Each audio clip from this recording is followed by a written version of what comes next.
یا ایہا الذین آمنوا، اے ایمان والو، اللہ کا پیغام مومنوں کے نام۔ الحمدللہ رب العالمین والصلاة والسلام علی سید المرسلین، اما بعد فاعوذ باللہ من الشیطان الرجیم، بسم اللہ الرحمن الرحیم۔ الصلاة والسلام علیکہ یا رسول اللہ وعلی آلکہ واصحابکہ یا حبیب اللہ، الصلاة والسلام علیکہ یا نبی اللہ وعلی آلکہ واصحابکہ یا نور اللہ۔ میٹھے میٹھے اسلامی بھائیوں اور مدنی چینل کے ناظرین، مدنی چینل کا سلسلہ ہے اللہ کا پیغام مومنوں کے نام، جس میں الحمدللہ قرآن پاک کی ان آیات کو سمجھنے کی، سننے کی ہم کوشش کرتے ہیں جس میں ہمارے رب عز و جل نے ہم سے براہ راست بات کی ہے، اے ایمان والو کہہ کر۔ آئیے آج کون سی آیت ہے؟ آج پارہ 10واں ہے، سورہ توبہ، آیت نمبر 34۔ پہلے 34 نمبر آیت کی تلاوت سنتے ہیں، پھر ترجمہ اور پھر تفسیر۔ تلاوت قرآن مجید۔ یا ایہا الذین آمنوا ان کثیرا من الاحبار والرہبان لَيَأْكُلُونَ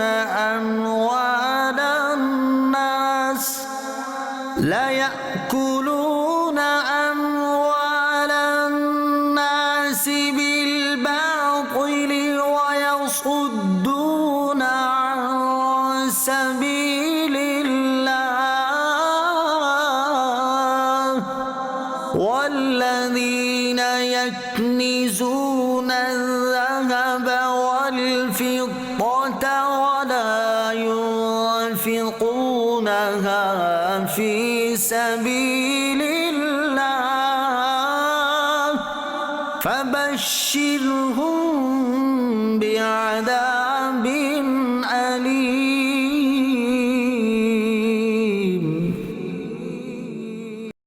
ترجمہ کنز العرفان۔ اے ایمان والو، بے شک بہت سے پادری اور روحانی درویش باطل طریقے سے لوگوں کا مال کھا جاتے ہیں اور اللہ کی راہ سے روکتے ہیں، اور وہ لوگ جو سونا اور چاندی جمع کر رکھتے ہیں اور اسے اللہ کی راہ میں خرچ نہیں کرتے، انہیں دردناک عذاب کی خوشخبری سناؤ۔ لَيَأْكُلُونَ أَمْوَالَ النَّاسِ بِالْبَاطِلِ، باطل طریقے سے لوگوں کا مال کھا جاتے ہیں۔ پادری اور روحانی درویش اس طرح باطل طریقے سے مال کھاتے ہیں کہ دین کے احکام بدل کر لوگوں سے رشوتیں لیتے ہیں اور اپنی کتابوں میں مال و دولت کے لالچ میں تحریف و تبدیل کرتے ہیں، اور سابقہ کتابوں کی جن آیات میں سرور دو عالم علیہ الصلوۃ والسلام کی نعت و صفت مذکور ہے، مال حاصل کرنے کے لیے ان میں فاسد تعویلیں اور تحریفیں کرتے رہتے ہیں۔ دین کو دنیا کمانے کا ذریعہ بنانے کی مذمت۔ اس آیت سے معلوم ہوا کہ دین کا علم اس لیے حاصل کرنا تاکہ اس کے ذریعے دنیا کا مال، دولت، عزت، منصب اور وجاہت حاصل ہو، یہ انتہائی مذموم اور اپنی آخرت کو تباہ کر دینے والا عمل ہے۔ احادیث میں بھی اس کی شدید مذمت بیان کی گئی ہے۔ چنانچہ حضرت ابو ہریرہ رضی اللہ تعالی عنہ سے روایت ہے، رسول اکرم صلی اللہ تعالی علیہ وسلم نے ارشاد فرمایا، جس نے وہ علم حاصل کیا جس سے اللہ تعالیٰ کی رضامندی حاصل کی جاتی ہے، لیکن اس نے وہ علم اللہ کی رضا حاصل کرنے کی بجائے دنیا حاصل کرنے کے لیے سیکھا، تو وہ قیامت کے دن جنت کی خوشبو نہ پائے گا۔ اللہ اکبر۔ غور کیجیے، تفسیر صراط الجنان سنتے جا رہے ہیں۔ حضرت کعب بن مالک رضی اللہ تعالیٰ عنہ سے روایت ہے، رسول اللہ صلی اللہ تعالیٰ علیہ وسلم نے ارشاد فرمایا، جو اس لیے علم طلب کرے تاکہ علماء کا مقابلہ کرے یا جہلاء سے جھگڑے یا لوگوں کی توجہ اپنی طرف کرے، تو اسے اللہ عز و جل آگ میں داخل کرے گا۔ حضرت جابر بن عبداللہ رضی اللہ تعالیٰ عنہ سے روایت ہے، حضور انور صلی اللہ تعالیٰ علیہ وسلم نے ارشاد فرمایا، علماء کے سامنے فخر کرنے، بے وقوفوں سے جھگڑنے اور مجلس آراستہ کرنے کے لیے علم نہ سیکھو، کیونکہ جو ایسا کرے گا تو اس کے لیے آگ ہی آگ ہے۔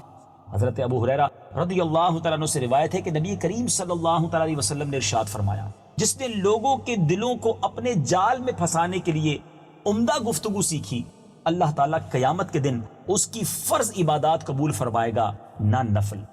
وَلَا يُنفِقُونَهَا فِي سَبِيلِ اللَّهِ، اور اسے اللہ کی راہ میں خرچ نہیں کرتے۔ تفسیر صراط الجنان میں ہے، اس سے مراد کہ وہ بخل کرتے ہیں، مال کے حقوق ادا نہیں کرتے، زکوٰۃ نہیں دیتے۔ جب اللہ تعالیٰ نے یہودی، عیسائی، علماء، پادریوں کے حرص مال کا ذکر فرمایا تو مسلمانوں کو مال جمع کرنے اور اس کے حقوق ادا نہ کرنے سے خوف دلاتے ہوئے فرمایا کہ وہ لوگ جو سونا اور چاندی جمع کر رکھتے ہیں اور اللہ تعالیٰ کی راہ میں خرچ نہیں کرتے، انہیں دردناک عذاب کی خوشخبری سنا۔ کنز کی وعید میں کون سا مال داخل ہے؟ حضرت عبداللہ بن عمر رضی اللہ تعالی عنہما فرماتے ہیں کہ جس مال کی زکوٰۃ دی گئی وہ کنز نہیں، یعنی وہ اس آیت کی وعید میں داخل نہیں ہے، خواہ وہ دفینہ یعنی زمین میں دفن شدہ خزانہ ہی ہو، اور جس کی زکوٰۃ نہ دی گئی وہ کنز ہے جس کا ذکر قرآن میں ہوا کہ اس کے مالک کو اس سے داغ دیا جائے گا، یعنی یہی مال جو ہے یہ عذاب کا باعث بن جائے گا۔ کس مال کو جمع کرنا بہتر ہے؟ حضرت ثوبان رضی اللہ تعالی عنہ سے روایت ہے، فرماتے جب یہ آیت نازل ہوئی تو رسول کریم صلی اللہ تعالی علیہ وسلم سے صحابہ کرام نے عرض کی کہ سونے چاندی کا تو یہ حال معلوم ہوا، پھر کون سا مال بہتر ہے جس کو جمع کیا جائے؟ ارشاد فرمایا، ذکر کرنے والی زبان، شکر کرنے والا دل اور نیک بیوی جو ایماندار کی اس کی ایمان پر مدد کرے، یعنی پرہیزگار ہو اور اس کی صحبت سے طاعت و عبادت کا شوق بڑھے۔ اللہ اکبر، یہ نعمتیں ہیں۔ مال جمع کرنے کا حکم اور مالدار صحابہ کرام علیہ رضوان کے کچھ واقعات۔ یاد رہے کہ مال کا جمع کرنا مباح ہے، یعنی جائز ہے، مذموم نہیں ہے، جبکہ اس کے حقوق ادا کیے جائیں۔ حضرت عبد الرحمن بن عوف اور حضرت طلحہ وغیرہ اصحاب رضی اللہ تعالی عنہم مالدار تھے۔ اسی مناسبت سے صحابہ کرام کی مالداری کے چند واقعات سن لیجئے۔ حضرت عثمان غنی کی مالداری تو ویسے بھی بہت مشہور ہے، اس کے علاوہ چند مالدار صحابہ یہ ہیں۔ نمبر 1، حضرت عبد الرحمن بن عوف رضی اللہ تعالیٰ عنہ۔ تاجدار رسالت صلی اللہ تعالی علیہ وسلم کی دعا کی برکت سے اللہ تعالیٰ نے حضرت عبد الرحمن بن عوف رضی اللہ تعالیٰ عنہ کو کثیر مال عطا فرمایا، اور اپنی مالداری کے باوجود بکثرت صدقہ و خیرات کیا کرتے تھے۔ نبی اکرم صلی اللہ تعالی علیہ وسلم کے مقدس زمانے میں آپ نے اپنے مال سے پہلے 4000 درہم صدقہ کیے، پھر 40,000 درہم اللہ کی راہ میں خیرات کیے، اس کے بعد 40,000 دینار صدقہ کیے، پھر 500 گھوڑے اور اس کے بعد 500 اونٹ راہ خدا میں صدقہ کی۔ ایک مرتبہ مدینہ منورہ میں حضرت عبد الرحمن بن عوف رضی اللہ تعالیٰ عنہ کا تجارتی قافلہ آیا۔ اس قافلے میں گندم، آٹے اور کھانے سے لدے ہوئے 700 اونٹ تھے۔